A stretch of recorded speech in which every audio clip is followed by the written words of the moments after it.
Last Monday, China let the yuan drop to its lowest value since 2008. The currency is now trading at just over 7 yuan to the dollar. Later that day, the U.S. Treasury Department promptly labeled China a currency manipulator. The decision is a step toward what could become an unusual kind of currency war, in which the U.S. would intervene to counteract the effects of China's weakened currency, or both countries even take steps to increase the value of the other's currency relative to their own. Here are 4 things to know about how China manages its currency and what a currency war could mean for the two countries. Why did the yuan drop in value in the first place? China's central bank, the People's Bank of China, signals each morning what its desired foreign exchange rate for the yuan will be, and allows it to rise or fall through the day. For the last 11 years, China has kept its currency below a symbolic 7-to-1 ratio to the dollar, until last week. It's a big change. Since 2016, China's monetary policy has actually been to prop up the yuan's value.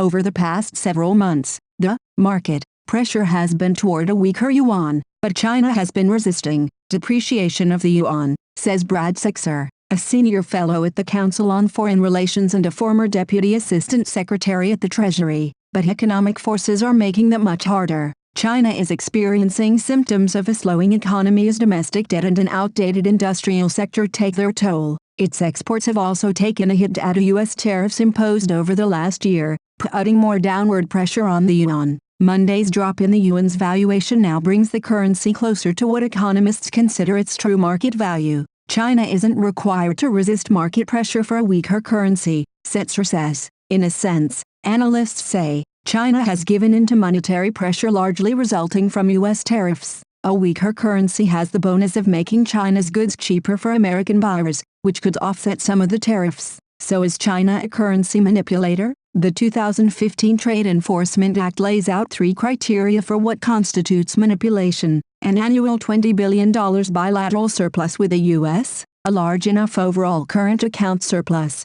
above 3% of the country's annual GDP, persistent, one-sided intervention in the foreign exchange market to depreciate its currency. China meets only the first of those 3 criteria. According to the Treasury's most recent report on the topic in May, China does carefully manage its currency to keep the yuan at a stable and targeted value through a host of measures, chiefly through buying and selling U.S. dollar bonds and controlling the outflow of yuan from its borders. But those activities do not rise to the level of currency manipulation. Experts in China and the U.S. argue. I personally see this as a U.S. tactic of putting extreme pressure on China, says Wang Huiao, president of Beijing-based think tank, the Center for China and Globalization, and an advisor to China's cabinet. Setzer says there was a period when China did unequivocally qualify as a currency manipulator. From 2003 to about 2013, he says China consistently intervened to depreciate the yuan by buying up billions of dollars in foreign currency. When China buys up lots of dollars, it makes the U.S. currency more expensive relative to the yuan,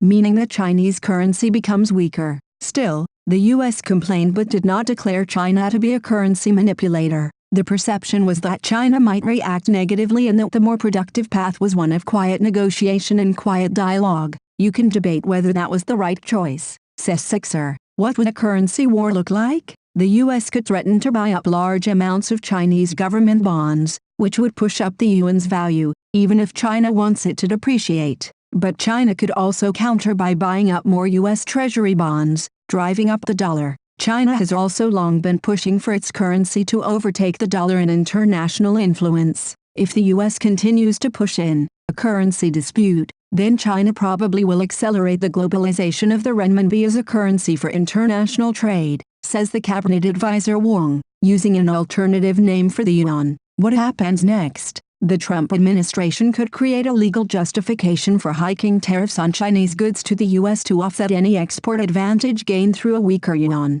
That would break global trade rules, but the U.S. has already flouted those regulations by levying tariffs on Chinese imports as part of the ongoing trade war. The U.S. could begin negotiations with China through the International Monetary Fund, but the talks may be seen as symbolic. The U.S. lacks the legal means to retaliate against a country for manipulating its currency. So far, China has argued that the fluctuation in the yuan exchange rate is due to market forces. Chinese trade experts say further devaluation would be risky for China's own economy, suggesting the country will not push the yuan much lower. It's bad for imports, and it's bad for our capital assets, explains Yuan, a former commercial attaché at Chinese consulates in the U.S. That is because making the yuan weaker means China will have a harder time paying off dollar-denominated debt and buying imports. It would also depreciate the value of Chinese yuan-held assets.